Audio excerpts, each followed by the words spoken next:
Lockdown से पहले गीता के घर का नज़ारा कुछ ऐसा था कि रोहन ऑफिस जाता था और शिविन स्कूल। जिनके घर से जाने के बाद गीता काम खत्म करके बाकी समय आराम करती थी। लेकिन लॉकडाउन के बाद ऑफिस और स्कूल घर में ही खुल गए और इससे गीता का हाल वो तो आपको देखने में ही मजा आएगा। शिविन, ओ शिविन, महाराज उठने के लिए क्या 21 तोपों की सलामी लेंगे? अरे बिस्तर से बाहर निकल, ऑनलाइन क्लास स्टार्ट होने वाली है।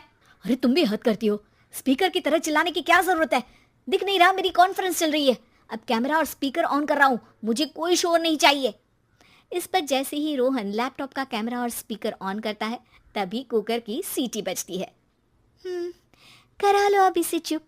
लॉकडाउन नहीं हुआ, मेरी मौत का फरमान जारी हो गया। दोनों बाप बेटे ने नाक में दम किया हुआ है। ऐसा बोलकर गीता वहां से शिविन के कमरे में पहुंच जाती है, जहां शिविन अभी भी सो रहा होता है।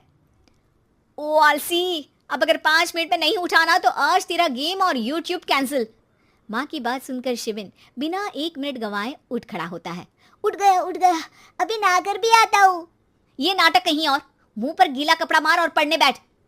शिविन की ऑनलाइन क्लास स्टार्ट हो जाती है, जिस पर गीता उसे वहां बिठाकर रसोई में चली जाती है। थोड़ी देर में उसे कमरे से कुछ आवाज सुनाई देती है, जिसे सुनकर वो कमरे में वापस आती है।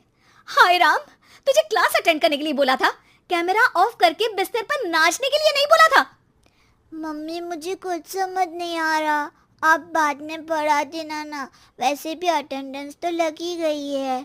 हाँ हाँ बेटा, जरूर बन जा, तू अभी से हम सबका बाप बन जा। अरे नहीं मतलब कहाँ से लाते हो इतना दिमाग, और पढ़ाई करते हुए ये चला कहाँ जाता है? नाइस क्वेश्चन, दिमाग से पूछकर बता दूंगा। शिविन की बातों से परेशान होकर गीता उसे मारने के लिए जैसे ही आगे बढ़ती है तभी वो कमरे से बाहर भाग जाता है। अब शिविन आगे आगे और गीता हाथ में चप्पल पकड़े उसके पीछे पीछे पूरे घर में दोनों घूम रहे होते हैं। इसी बीच वो रोहन के पास पहुंच जाता है और शिविन को मारने वाली चप्पल रोहन के लैपटॉप पर जाकर गिरती है। ओए माँ! मम्मी, अब पापा को चप्पल मार रही हो?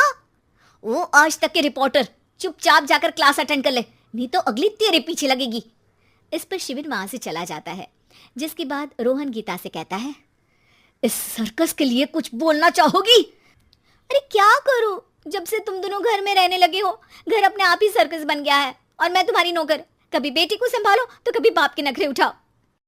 इन्हीं सब उथल पुथल में दिन बीतते रहते हैं, जिसमें हर रोज घर के अंदर कुछ नया सियप्पा खड़ा मिलता है, जो ज्यादातर शिविन और रोहन की ऑनलाइन स्कूल और ऑफिस से रिलेटेड ही होता है।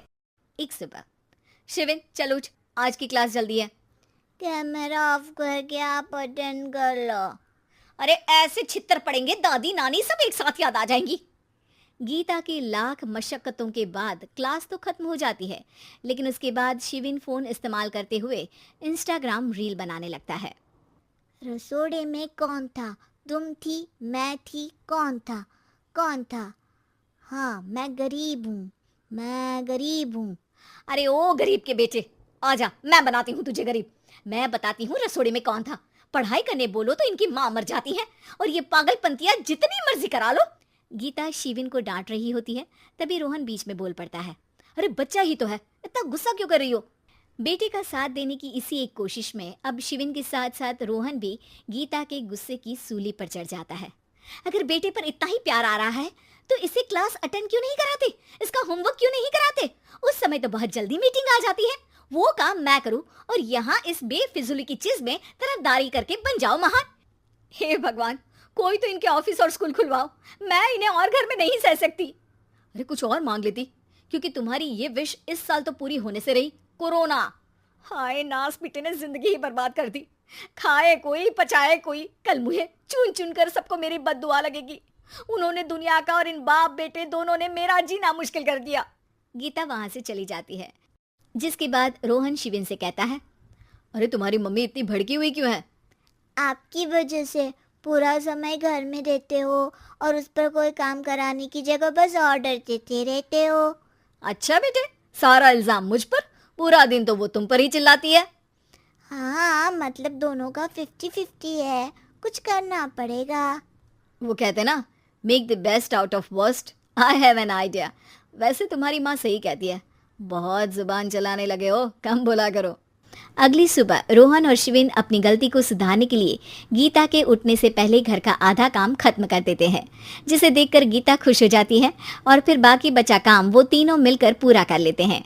जिसके बाद अब वो सब मिल बांट कर हर काम में एक दूसरे की मदद करते हुए लॉकडाउन का मजा लेने लगते हैं।